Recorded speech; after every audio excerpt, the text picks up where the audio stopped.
I'm Steve Epstein with Poyner Spruill, and I'm going to be discussing child custody. North Carolina law permits a wide variety of child custody arrangements parents may either agree to or litigate over in court.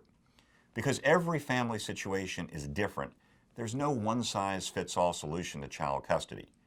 Here are the basic rules of the road.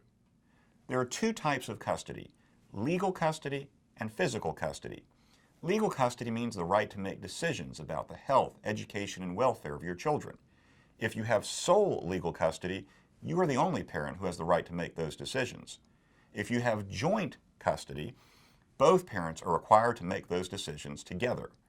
Whether you have sole or joint legal custody affects everything about your children, including where they go to school, what medical treatment they receive, and all of their camps, sports, and extracurricular activities. Physical custody refers to the custody schedule, that is, where a child spends overnights. It is more and more common these days for physical custody to be split equally between mother and father, for instance, in alternating weeks with transitions on Friday or Sunday evenings, or on a 2-2-3 schedule in which the children are always with parent A on Monday and Tuesday nights, always with parent B on Wednesday and Thursday nights, and rotate weekends between the parents. A physical custody schedule will typically allocate where children spend time on their birthdays, Mother's and Father's Day, and holidays, and will allocate summer vacations to both parents. Understand that the physical custody schedule has no effect on who has legal custody and vice versa. One parent might have sole legal custody even though physical custody is split 50-50, and both parents might have joint legal custody even though the children only spend every other weekend with one of the parents. How does a judge decide questions of legal and physical custody? By determining what is in the children's best interests. Relevant evidence includes how well the children have bonded with each parent and the role each played in the children's lives pre-separation, whether either has any issues with drug or alcohol abuse, criminal behavior, or mental instability, where the parents now reside, their jobs and the demands of those jobs, including out-of-town travel, where the children attend school, religious institutions, and community and extracurricular activities, and so forth.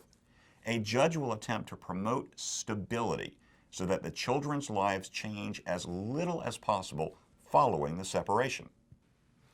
In most counties, there is a 4-step process to determining child custody. First, one or the other parent files a lawsuit seeking a custody determination. Second, in every county, both parents are required to participate in a custody mediation.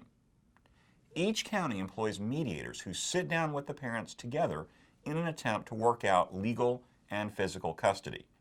Parents must go through this process before they are allowed to have any custody hearings in court. If the mediation is successful, the mediator documents the parenting agreement, which is later signed by the judge and becomes an enforceable court order. If the mediation is unsuccessful, though, there are 2 more steps in the process. The first is a temporary custody hearing, where the parties and their attorneys have very limited time to present evidence. In Wake County, we're only given 1 hour per side. The judge will then make the best decision possible based on that limited evidence, and a temporary custody order will be entered. Both parents will have to obey that temporary order until a hearing on permanent custody can be held, typically many months later. A full custody hearing can take several days, at the conclusion of which a permanent custody order will be entered.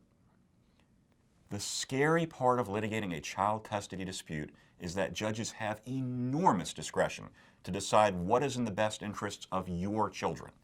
In most cases, judges don't even meet the children, and they will only hear limited evidence about them. Based on that limited evidence, they get to decide what will happen with your children until the age of 18.